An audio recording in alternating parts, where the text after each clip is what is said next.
Welcome to the State of the Nation. I'm your host, Mike Sham, and joining me today is the Associate Professor of the School of Governance at the University of the Witwatersrand, Professor William Gumede. How are you, sir? No, thank you for having me. I'm very happy and very excited to be speaking to you today. And it's been so exciting. I'm overwhelmed. I really have been a big fan of yours for a while. I really enjoy your columns and your work, been following it for years, and you always sound like the voice of reason in South Africa, and it's really great to get your views on the state of the country. Thank you very much. Very generous comments. Because we are sandwiched between the recent State of the Nation, the budget, and in between a total state of despair at the moment. What is your take of our current situation? I mean, certainly you're in a very difficult moment for the country and for our society and for our nation. We're in a state of hopelessness now. I mean, this is not a position that we want the country to be in, because we want to have good energy. You don't want to have hopeless energy because it undermines development. It is. I mean, we're in a situation really where there's, just this pervasive sense of hopelessness that we're not going anywhere, we're not getting anywhere, we're stuck. And once a country is in that situation, it becomes very difficult to build, to reconstruct, to plan for the future, and so on. So I think we have to, as a country, we have to find a way to get out of it. Now, one of the problems, one of the reasons why we're there is that the governing ANC, so party, access becomes a problem. It becomes a problem for its, it undermines development. Its presence as a governing party is actually an obstacle to development, an obstacle to the rule of law, an obstacle to social order, an obstacle to the state delivering. I mean, and I know it is really harsh to look at it that way, but we there at the spot.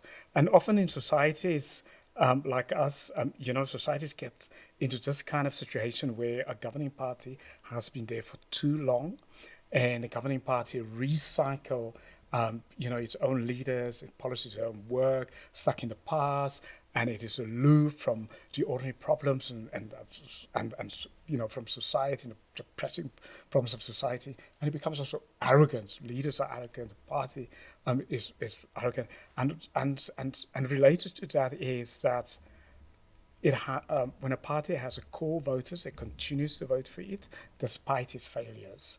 So there's no incentive for the party to change, even if the society is in a critical.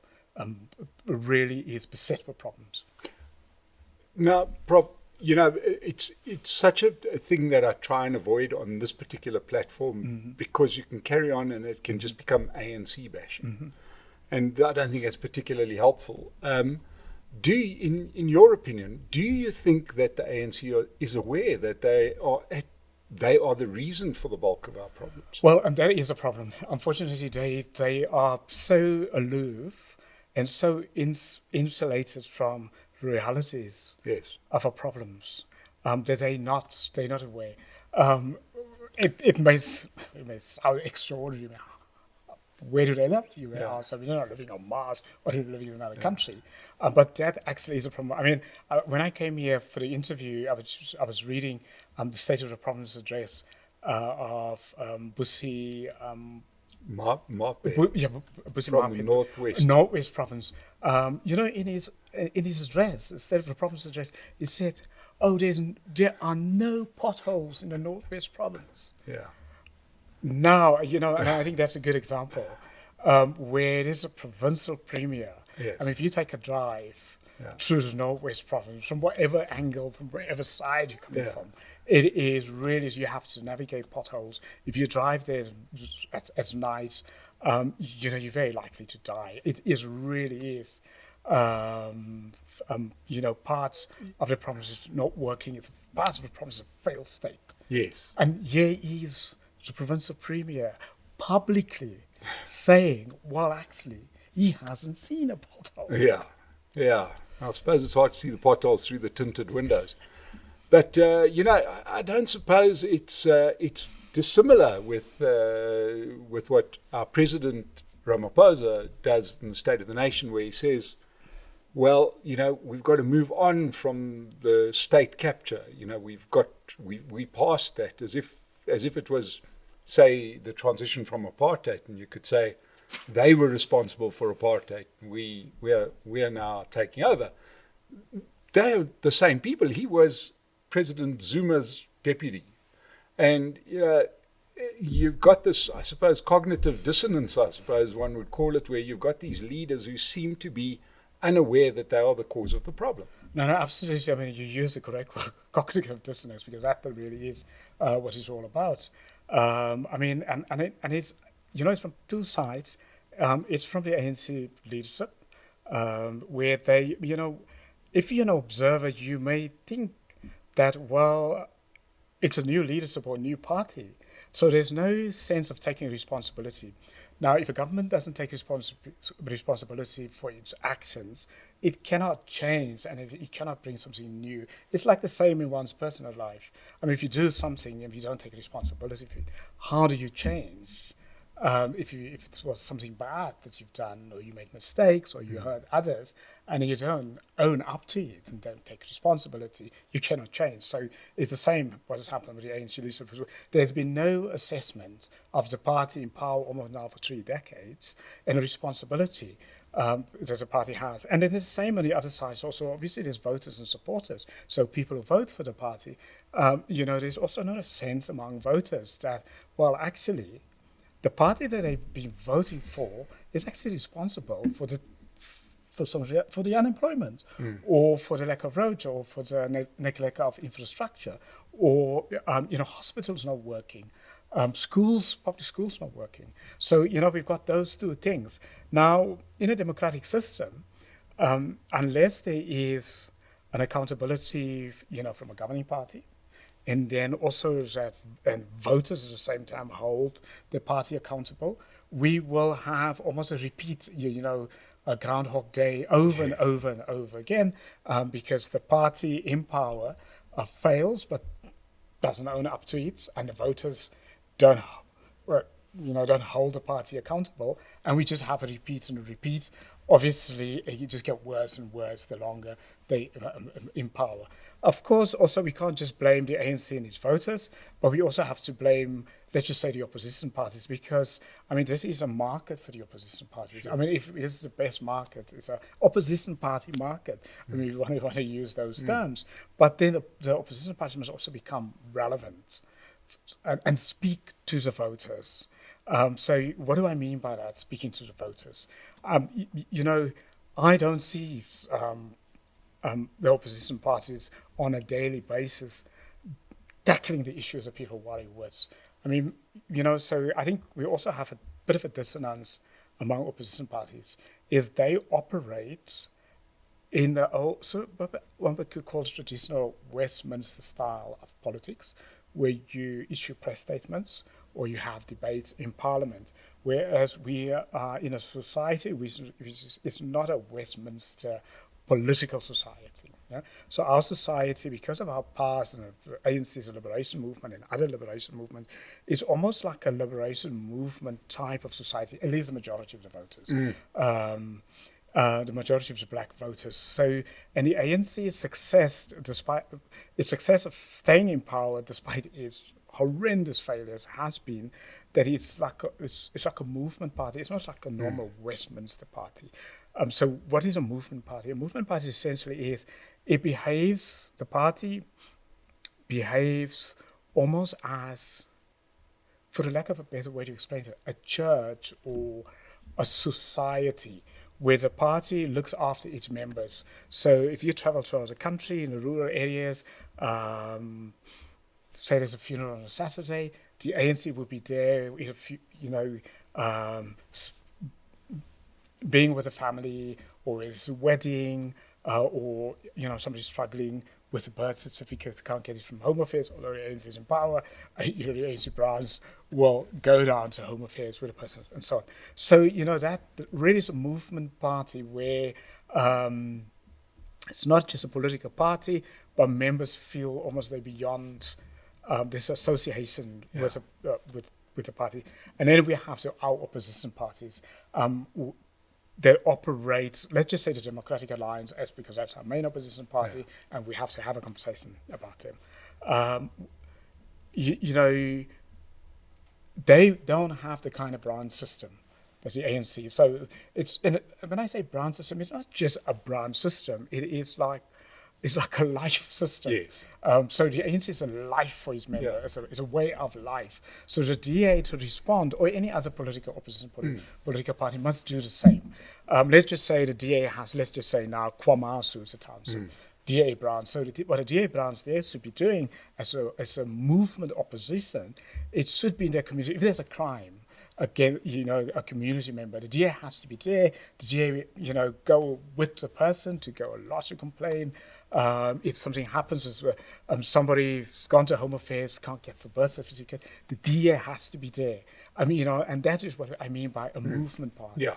But in essence, you've got the one party in the comparison between the ANC and the DA. You've got the classic case of one party is playing chess and the other's playing checkers, isn't it? They are operating in the same country, trying to attract the same voter, but using totally different games. And it's obviously not resonating. And to that point, I've had many DA senior members from Helen Zille down to Mpho Palazzi and so on, trying to get a sense of why they can't build any kind of genuine popularity, and they're just so easy to fend off by the ANC. Now, to their credit, at least they'll be prepared to come and talk about it.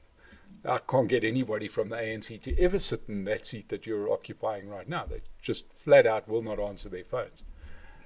So it's a very interesting problem. I've summed it up once in a piece that I wrote that, to me, there's a striking similarity between the ANC and the Catholic Church. Right, and I know you mentioned earlier the church, but I mean, it extends further. The branch is almost like the local, branch of a church. And when push came to shove, the Catholic Church also didn't care about the welfare of the children that were molested by the priests. They would rather protect the priest. And, so it goes with the ANC, even though somebody has stolen the money that's costing South Africans their future. No, absolutely. I mean, I actually addressed, or was invited by the DA to address the Western Province caucus in the middle of last year, and actually this was the conversation. So I brought this conversation to them. As how do you oppose to become the governing party against a liberation movement? And because that demands a different way of doing it. And there's been a couple of success stories in the African continent, and one of the success stories being Cape Verde in the early 90s.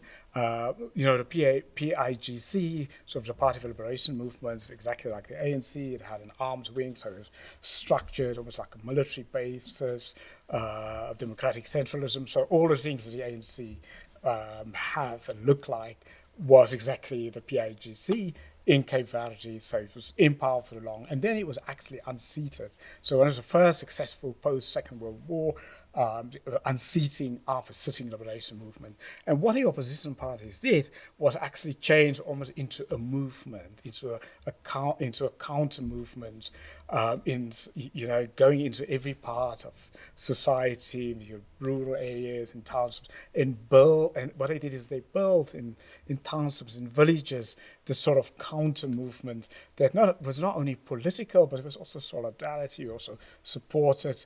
People didn't get services, or people were upset, or breakdown of rule of law. They intervened. So it's much more of a mass movement, and they were absolutely successful. And so in 1992, it was the first time on the African continent where a liberation movement with a political wing that had an armed wing, because those are different liberation movements. Yes. They don't want to get out of power. It's very difficult to get them out.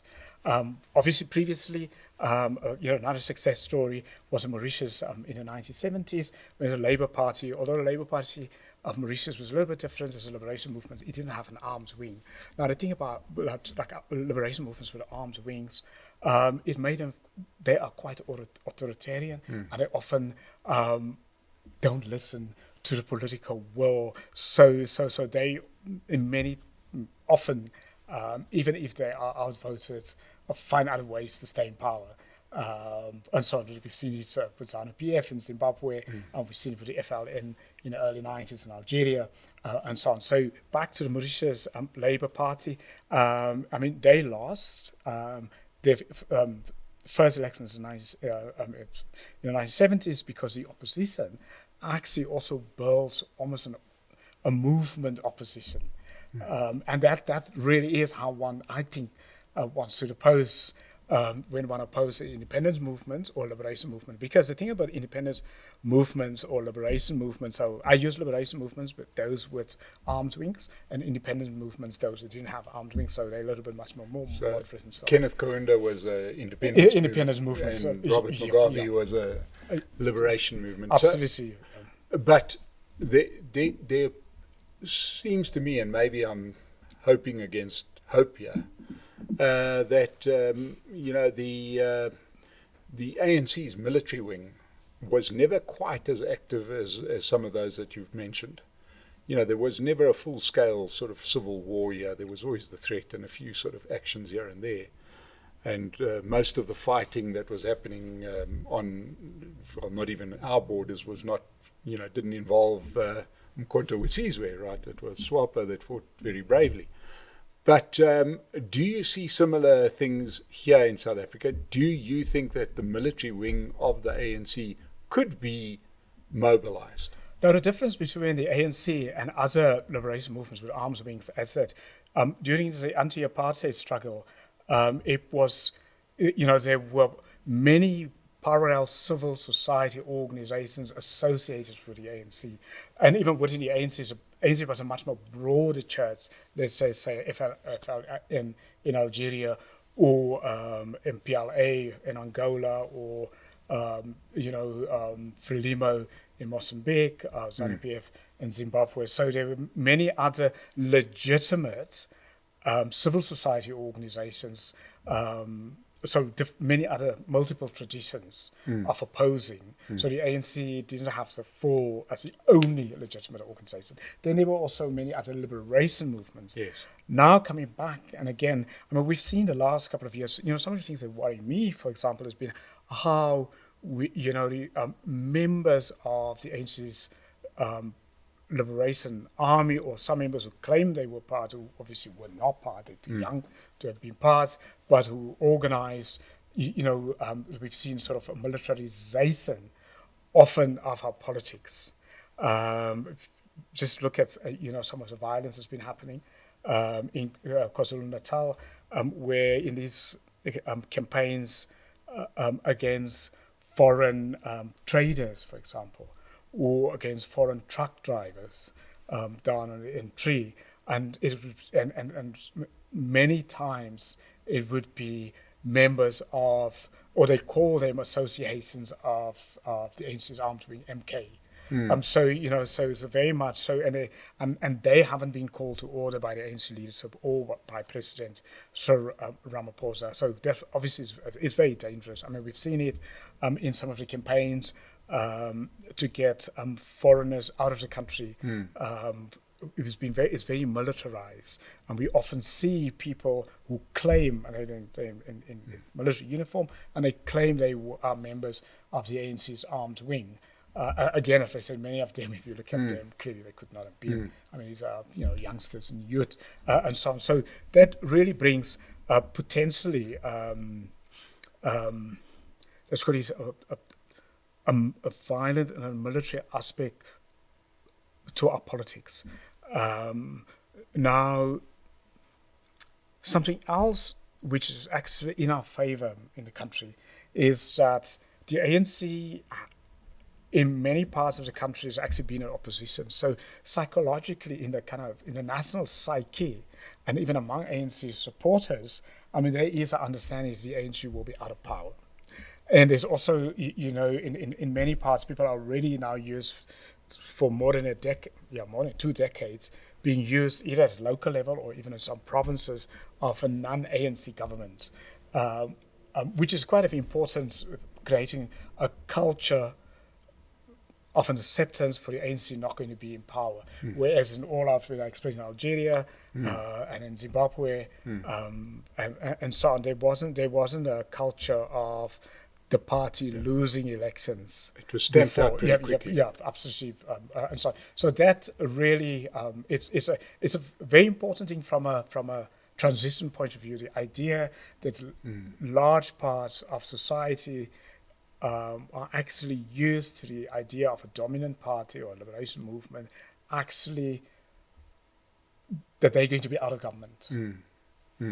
Which of course brings us to number 3 on the list, and that is the EFF, who have tried very, very hard to present themselves as a militant workers' organization, right? And a lot of their show of force seems to be, for the cameras. Do you think one needs to take them seriously? They seem to make no real electoral progress. No, so the EFF is actually trying to become a movement opposition party. I mean, that's all the things that they're doing. If you look at incidents of crime and they dare, or or they try to show that they was a community. So they are attempting. So they get the idea of what obviously the politics are populistic, and we've seen again, African populism. Or African-style populism, it's a real political tradition since the end of independence and the end of colonialism. But populism in the African context always ends up in failure. There's been no success on the sort of populism in Africa. Has been largely populism on the left. I mean, that's been the African tradition, as the continents, Latin America or in Europe, East Europe, often a populism of the right. But in Africa, the established since the end of independence is a populism of the left. And none of those populisms, any of it, when parties come to power, have been successful. In fact, it has always ended up in failure, ended up in civil war, or it ends up in coups, and so on. So it's been an absolute disaster. So that tradition, which I say is a strong tradition. So what the EFF, I think, brings to South Africa is containing populism in a package, and it's quite important. And I know it's for many EFF is frightening, but I think it's important for our politics to have their voice and to have so we see it quite clearly.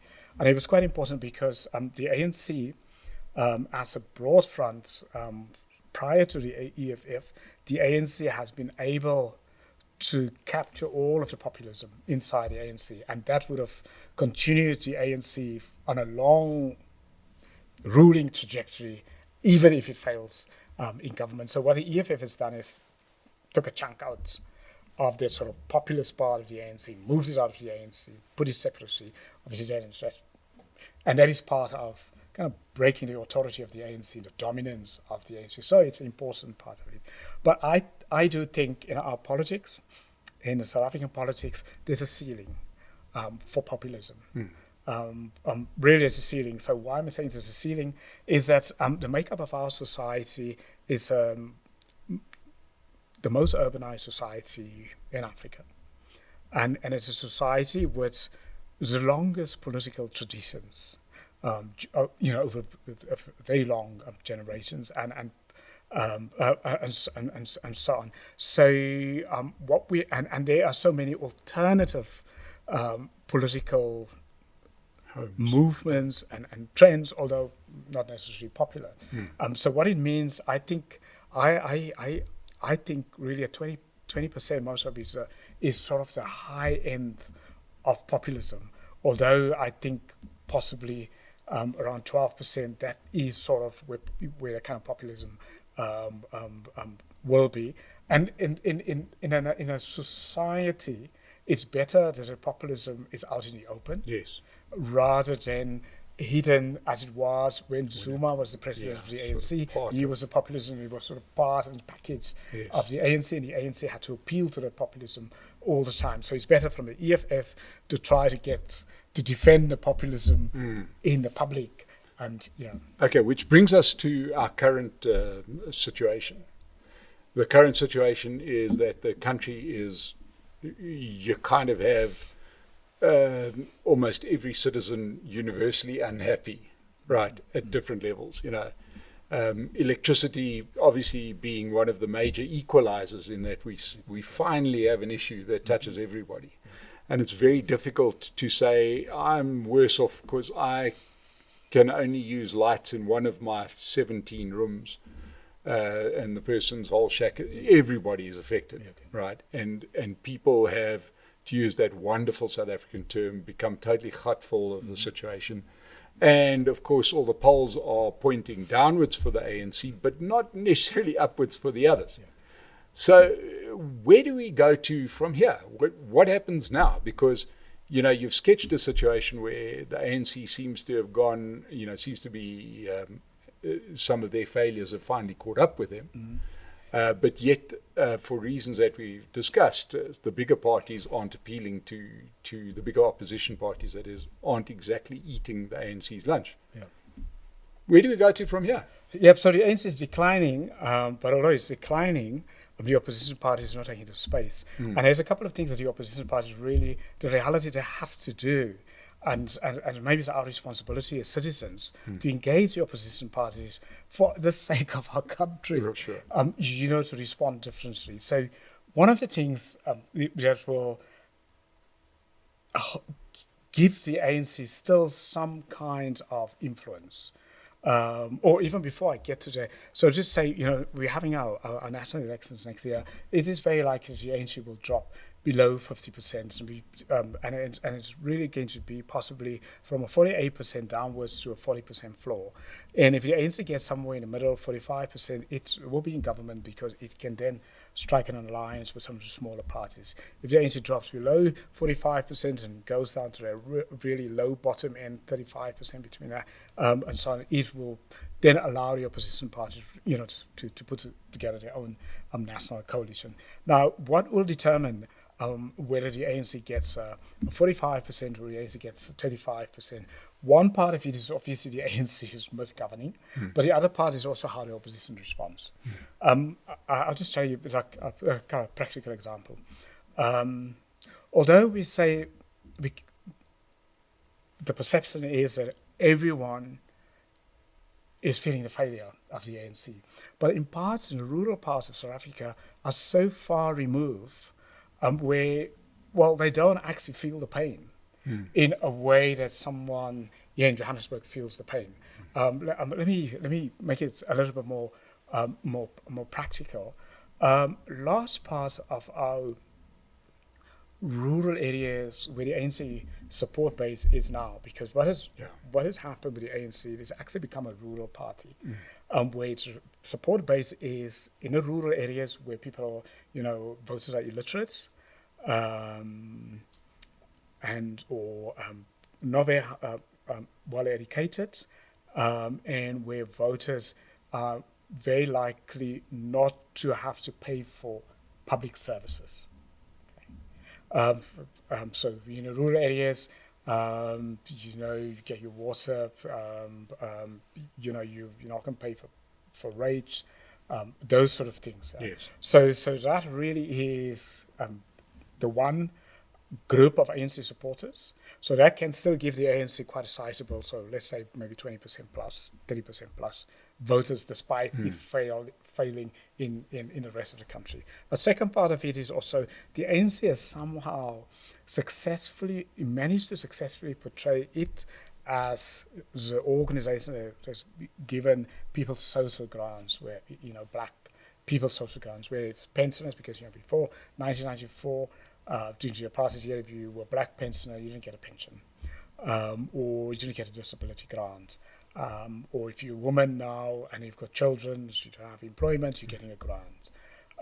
So that's a sizable amount of people. I mean, we are right now, after Brazil in a developing world, certainly with a welfare society, I mean, it's just a welfare state in a developing country. Now, normally welfare states are in developed countries. Sure. Yeah. So us in Brazil, certainly are the two big developing country welfare states. So a lot of ordinary citizens do fear that if the ANC is not there, they won't get their social grants. And that really is a critical thing. And I've often engaged with leaders of the DA because a lot of, the DA's message that comes across to people is that once they get into power, the first thing is they'll cut those type of grants out of the way, that they oppose to the kind of grants, and so on. And obviously the ANC plays into that space, and they're really kind of milking that. And if we are in power, you get the DA, forget about your grant, and so on. And of course now during the post the COVID grant that we got is it's a grant now that brings. If you mail, you can get the grant, because in the past, the other social grants, if you were not a pensioner, only women could get it unless you're disabled. Now, with the COVID grant, what we call, or what people popularly call a COVID grant, if you mail and you're unemployed and so on, you could get the grant. So bringing more people into the system.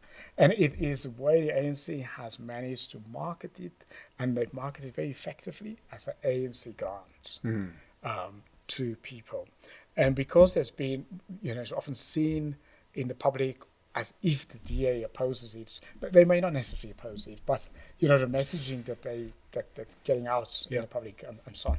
So that's a core group of people that even if the large part of the country is totally dissatisfied with the ANC, there's a core block of people who feel they're beneficiaries. And then you bring in state officials, because the thing about the state now, the way our state operates and the unions in the state, I mean, the extraordinary thing about the trade union movement in South Africa now, I know originally 100 years ago, our trade union movement was started in the manufacturing sector, in the mining sector. And what has happened in the last couple of years, as the trade union movement has moved into the public sector, so the Congress of South African Trade Unions, still the largest trade union, is now a public sector trade union. So essentially what has happened is mostly just organized public servants, and they have a nice cozy deal with the ANC. They support and vote for the ANC, and they'll get sort of every year their sort of benefits and things like that. So you bring those and civil servants who are organized in the trade unions who feel they get something out of the ANC, and they think, if another party comes to power, they won't get it. Their cozy deals and sort of benefits will end. So you bring that together. Yeah. So, those on social grants, those on other kind of grants, you bring kind of civil servants together. That actually brings a good potential to bring the ANC up to a sort of late 30s. And then, sadly, is a large part of the country, particularly young people, are not voting. They're not voting. So, I mean, if the opposition parties can mobilize people who've never voted or who've stopped voting to vote, they'll easily win any election. Sure. I mean, and so on. So now, unfortunately, the opposition parties are not doing that. So that is part of being an opposition. Yeah. And part of being a movement opposition is to mobilize those who don't vote to go and vote. Yeah. Yeah. What I've also detected ever since we've been, running this platform is that there's also a lot of the heavy lifting is done by just about the entire broad spectrum of the media on behalf of the ANC. So you can't hear a program discussing the performance of the Western Cape, which is completely, disproportionate to the rest of the country, without somebody mentioning Khayelitsha. And it sort of serves to undermine. You see it on social media where it doesn't matter what happens, you're going to have somebody saying, yes, the DA runs Cape Town, but look at Khayelitsha. Now that sort of plays into the hands of the ANC, doesn't it, in a big way, where I suppose people that follow those kind of channels are also sort of not inclined to say, well, we will be governed better by the opposition. But it's a lot of the opposition to respond differently. Sure. I mean, that's actually, you actually, when you can, you hit the nail there. It's actually, it's a failure not of the media, there's a failure of the DA's opposition parties not to respond better, not to really kind of throw almost all of its talent and resources into these areas, because that's the reality of our politics. Yes. It is going to be measured not on turning around the CBD, although it should be, Cape Town CBD should be measured on that.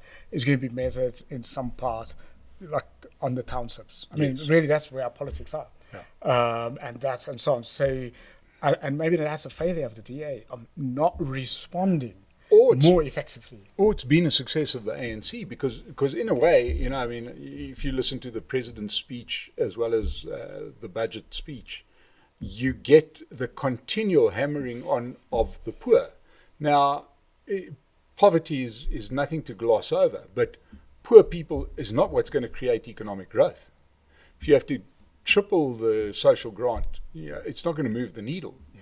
The only way South Africa gets rich is if people, entrepreneurial people, see the opportunity of making a lot of money. Yeah. They come at the end of the conversation rather than at the front. If you listen to a budget or a State of the Union speech or any sort of analysis by any politician, they talk not about the poor, they talk about the rich, they talk about growing the place. In South Africa, we sort of treat it like it's a bad thing to make money. I mean, really, obviously, I mean, my teaching, what I teach really is why East Asian countries have done well and why African countries since the Second World War have done so poorly. And I was the program director at the School of Oriental and African Studies, for almost a decade on that East Asian Developmental States program of London University. And like the key thing really, if one look at, why the countries like Tanzania, Ghana, or Cameroon, any of the countries after the Second World War, African countries who were actually richer at the beginning of independence than, say, a Singapore or South Korea or Taiwan, and why Singapore and Taiwan and South Korea, after sort of 3 decades, were actually industrial countries, and the African countries actually became poorer than they were at the end of independence. And that's actually the heart of it. So the heart of it is the Southeast Asian nations, what we now call the East Asian tigers. They actually focus on building businesses and enterprises. So they really built entrepreneurial societies, and they all started off. It's not that they were different. No. We all were at the same level, and so on. And whereas in Africa and now in South Africa post apartheid, that we wanted to use the state solely, and we are anti-entrepreneurial and anti-business, and even on a very very simple level, entrepreneurship is seen wrongly in South Africa, and it has been also the case in other post-independence African countries as you getting business out of the state, whereas the successful developing countries build businesses outside the state, not related to the state, and that is the success.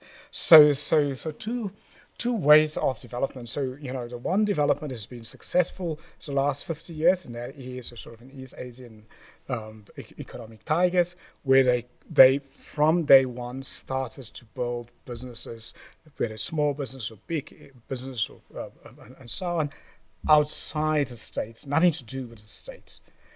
In Africa, we build the businesses out of the state, so where the business could not stand alone without the state. Whereas, success of the East Asian nations have been building businesses that is totally independent of the state, don't do business with the state, actually do business with the rest of the world. Yes. Now, if you do business with the rest of the world, you have to be competitive. If you want to get a market in the US, you really have to understand the US economy, and your standards have to be high, because these are really, the consumers there demand certain things. And that changes you as a business. But if the whole society is driven to try to create export businesses for outside, you then create an entrepreneurial society that changes the society. Because let's just say in our society, let's just say black economic empowerment, let's take it. Because black economic empowerment is essentially I mean, it's the premises is so faulty. I mean, one part of it is to get businesses out of the state and then create a black bourgeoisie and a black business class, and then the other leg of it is to get slices of old white businesses. All right, that's what it got. Absolutely fundamentally flawed. So if it was done differently, say for example, if it was, yes, the state supports use a black business to create an entirely new industry that has never existed in South Africa, and to do it to export to other markets. That would have changed, and not to do business with the South African state, but to do business with the American state or the German state or whatever. So, it would have been a totally different. Or, for example, the same in the private sector. If the private sector, instead of giving shares to politically connected people, is actually, if they had supported black businesses, or people already in business, already doing things, yes, and to take them to a different level. And and that really is important. I mean, so what we've seen here, we've got an ideology against business, which is a fundamental part of the ANC's ideology. But sadly, not just the ANC ideology, because the ANC is so dominant.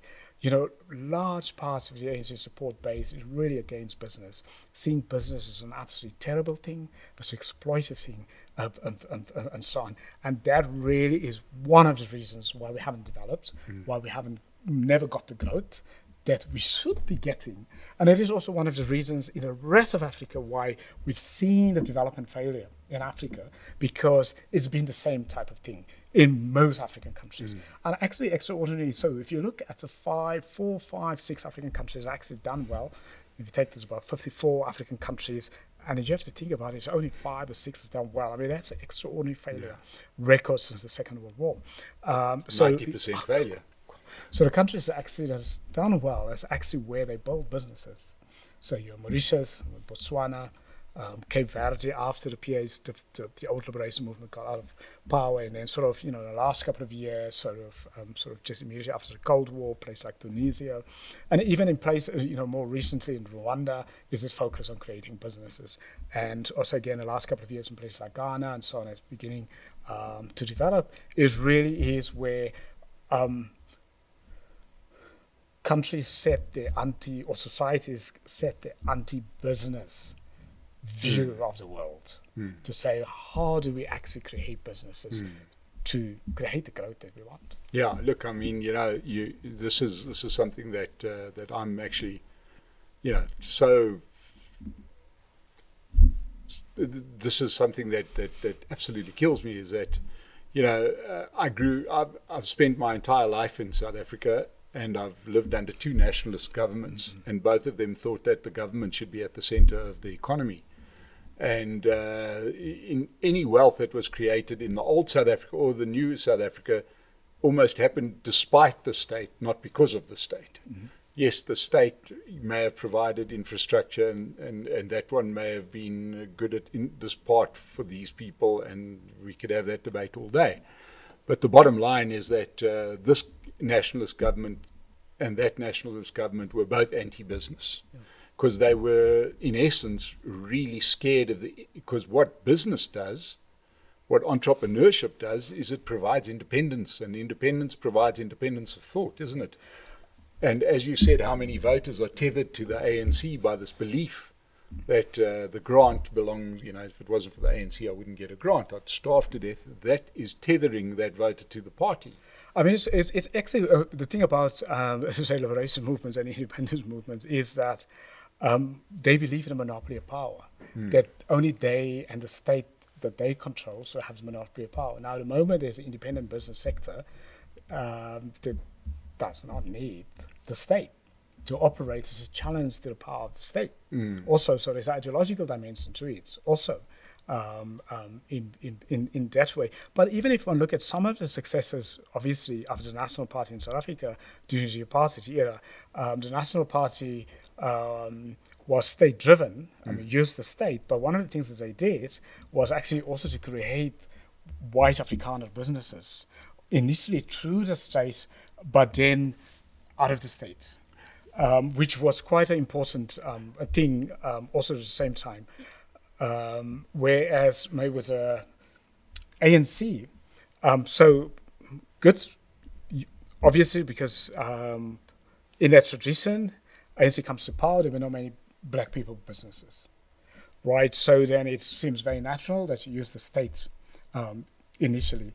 Okay, so far it's not actually bad, up to the point. So now where things now change is when the new businesses that are created, if you don't use real, proper, genuine business people that you empower, and that is what the ANC didn't do. So, I mean, if you look at the stats, and I've used these in my book, Thabo Mbeki, The Battle of the Soul of the ANC, came out about 20 years ago, and looked at available stats in 1990, South African stats from the apartheid government, stated that in 1990 there were about 5 million blacks in business, whether small business, medium size, one kind of business. So whether it's you have a tavern or you have a taxi and so on. Now, those are the people that should have been empowered by the ANC. Now, that group of people who were in business before were not necessarily ANC members or supporters of the ANC, so the ANC were very skeptical of them. And then what the ANC, so we had to start with about 5,000 people. Now, so if you had survived during the apartheid as a black business person, with restrictions on property rights, and and then also suspicions by the black community, Sure. You're doing very well as a business, so you must be linked to the apartheid government and still survive. It means that really you are a genuine business person. Yes. So those are the people that sort of been empowered, given access to finance and all the kind of stuff, and they sort of gotten the help to build their businesses, to sell not only at home but to sell for the export markets, but they were totally ignored. And then the ANC went for a parallel process, which is sort of the Zimbabwe process, the Angola process, that sort of liberation movement, independent movement, Africa process of let's get our people, our kind of political capitalists, we call them political capitalists, give them a business. They've never run a business in their life, they've never cared about business, and we give them some money, or we get a private sector to give them money, and they're going to run a business. Now, we know. The whole idea for business is really, if you don't kind of skin in the game, and your heart is in it, and you've done the work, there's not how if you don't have that, it's really unlikely. If you're just going to give a politician a company with a lot of shares, and then that becomes an entrepreneur, because of state money, that's never going to be successful, and that is why we've struggled. But what it has done in South Africa, it has created the perception and the image of only black South Africans that a business person is someone who gets a tender from the state, or who gets a share of, from a mainstream business, and that's how you do business.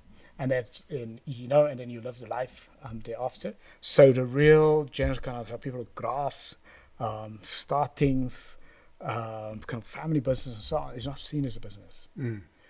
So what it has done, our form of black economic empowerment, it really has undermined entrepreneurship. And I explained earlier that the reason why the East Asian developmental states and those East Asian tigers has done so well is that they really nurtured an entrepreneurial spirit, and we have actually gone against the entrepreneurial spirit. Yes. However, and we this has been so interesting, but we sadly are running a little short on time. A certain number of black entrepreneurs, despite much like, in fact, way better than during apartheid, where the hill was even steeper, have managed to become entrepreneurial. And you see a lot of young people. Do you see that entrepreneurial spirit alive? Well, so what has happened now is... Give us hope, Prof. Give us hope. Because the state is failing, there's almost no choice but for people to try to eke out a living, whether it's a survivalist on the one hand, or whether it is actually proper entrepreneurial, because there is a difference. Yes. Between, if you go to Nigeria, there's people are hustling and survival. Now that is not a fully entrepreneurial. That's survivalist entrepreneurial. Yes. That's totally different. If you compare that to, say, like a Singapore, it's a totally different story. So I think what we're seeing now, we're seeing a new generation of younger people who actually are entrepreneurial across, whether it's in culture, whether it is in sports, whether it's in tech, that don't actually engage with the state, where people have actually said, you know what, we're not connected to the ANC, we're not linked to the ANC families, we've got ideas, we've got creativity, we're entrepreneurs, we're going to do it, no matter what. So they're really beautiful, but obviously not a critical mass enough. So that is why it's important now for the non-state, for business, our business, because we got, I mean, the thing about this country that keeps this country going is that we've got a world-class business and non-state sector, not just business, but civil society, the media, and so on. No other equivalent African country had that. So if we didn't have that, we would have been a fully collapsed state now. So that really is our strength. And it's often not realized by many ANC members and supporters. Now, what we now need, if we could have a mindset in the non-state, where it's civil society, where it's business, to begin to support the entrepreneurs, the genuine entrepreneurs that out of the state who are not connected to the ANC, but who are really entrepreneurs, and bring them into the ecosystem, I think, it really will change the dynamics of the country. So sadly, what has happened, and I have to criticize mainstream business after 1994, they played the game of the ANC. They said, well, actually, for us to survive, we'll give shares of our companies to people who are ANC connected. We'll appoint board members who are connected, politically connected, or even appoint CEOs who are politically connected. We don't care if they are competent, and so on. So that's our protection. Now, actually, it's not a protection, because that is actually the reason also why there is among ordinary citizens an anti-business feeling. And if the state would nationalize a business, where a lot of black South Africans, the poor, will support the state in that. So if business have looked at it differently, and if they had supporters actually creating a black middle class, and not waiting for the state to try to create a black middle class through the state, but if business actually stepped in, and if they have supported the genuine entrepreneurs that the ANC didn't want to look at, because they wanted proper ANC supporters and proper ANC members, we would have had a different story. But the exciting thing about it, they can still do that. They can still do that. And every day we've seen wonderful turnaround stories, and sometimes you got to plumb to the depths before you realize what you had. It feels like, not that they're going to get it right, but it feels like the message has finally got across that power is affecting everybody and everybody is unhappy, and now we're seeing action. But Prof, everything could change. We've got 2024 coming up. We've got a lot of people out there that are at the point where citizens are taking back their own power. Yeah. I mean, I'm excited about the national elections in 2014. So, I mean, to change the energy of the country really would just, even the ANC in a coalition will change the dynamics of the country for a positive. And I know there's a lot of people who say, well, look, coalitions haven't worked at some places. But, I mean, we did a study and we looked at coalitions at the local level, just only at the local level, following the 2016 local elections. The majority of those coalitions are actually working and delivering. And of course, the big ones that we see here, they get the headlines. So they get the headlines. But the rest, actually, if you go travel to some of the towns that's been in long-standing coalitions by opposition parties, I mean, they're doing really well, whether it's in the KwaZulu-Natal Midlands or, in places, in the Western Cape, and so on. So, really, my thing, my message to ordinary citizens is not to look at the failures of the really public failures of the big metros, but to look at, the overall picture, where actually the coalitions has actually been across the country has actually delivered for people. Well, Prof. William Gumede, what a fantastic session it's been with you. It's really been instructive. If you've enjoyed this, please subscribe to our State of the Nation channel. This has been great. Thank you so much for coming to our studio and joining us. It's really been so interesting.